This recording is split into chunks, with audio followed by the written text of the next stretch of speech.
So just like Mr. Bohe, your teaching has caused me to reevaluate my whole preconceived notion of Satan, good and evil, that kind of clearly delineated line between the two. And what I was struggling with, and you brought it up, was the father of lies. But what I'm seeing so far in your teaching, nothing he has said, nothing Satan or Hasatan has said has been a lie, nothing. And I go back to Genesis 3, where he asked Hava, is it true that Elohim has said, do not eat of every tree of the garden? And the woman replies, we are to eat the fruit of the trees, but the fruit of the tree which is in the midst of the garden, Elohim has said, do not eat of it, nor touch it. Well, Elohim never said don't touch it. That's something she added. Right. And then the Nahash says, you shall certainly not die. Well, that was true, because her thinking was, if I touch it, I die. And he said, no, that's not going to happen. And so she then looks and sees the trees pretty, it's good food, all that stuff. She thinks what's right in her own eyes. She gives into her own fleshly wants. Yes. Takes the fruit and touches it. And when she touches it and does not die, that's doubt. So what he has told her is the truth.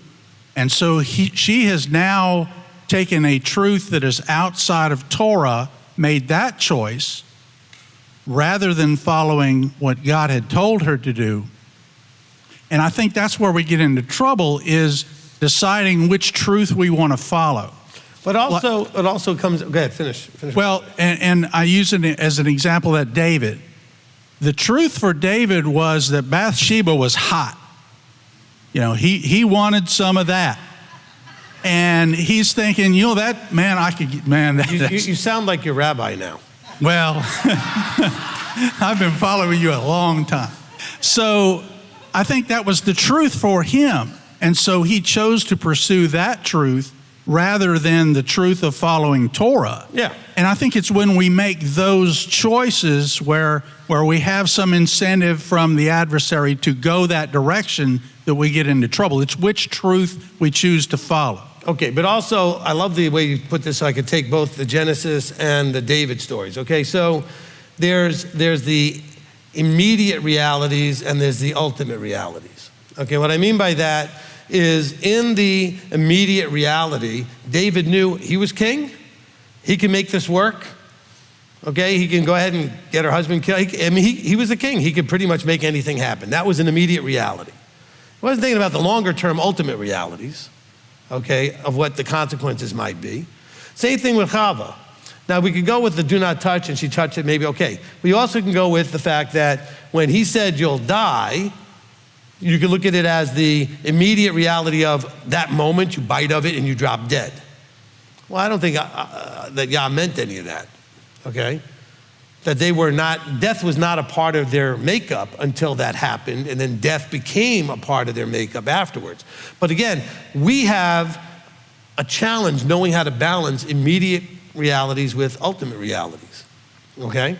So we read a lot of verses, people say, oh, well, like when Yeshua said, there will be those in that generation that will not die before all these things play out, and a lot of people thought it was that first generation in that first century. And then when it didn't happen, that was an immediate reality that didn't play out. And then we would then have to look at it as an ultimate reality, okay, of how that would actually explain it and how it played out. So Satan did not lie in terms of immediate reality. If you eat this fruit, you're not going to just drop dead. So from that point of view, now he didn't tell the truth, though. It was a partial truth because he knew what Yah meant. It said your eyes should be open. That was true. I mean, a lot of things he did say were true. What I'm saying is, when he said you certainly will not die, if he was only addressing the immediate reality, he was telling the truth. If he was talking about the ultimate reality, he was not, okay? So he's very clever. And that's what happens often in our lives as well. So you guys understand, okay? We must deal with the fact that there is reality in the moment, and then there's ultimately what was being said, what the actual reality is. Because in the moment, you might think, well, nothing bad's gonna happen. I can get away with this. This will be fine. I am in a situation where I can handle all this. And in the ultimate reality, but it will be a problem. okay? So David certainly could have been thinking, I'm the king. If I want her, I can have her. Oh, she got a husband? We can fix that, right? Okay? And so that was his immediate reality. And he was right. He was able to do all of those things.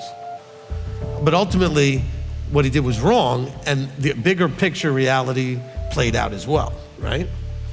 So you gotta watch out that your immediate realities are in line with and match up with the bigger reality. Because if they don't line up, the bigger one wins.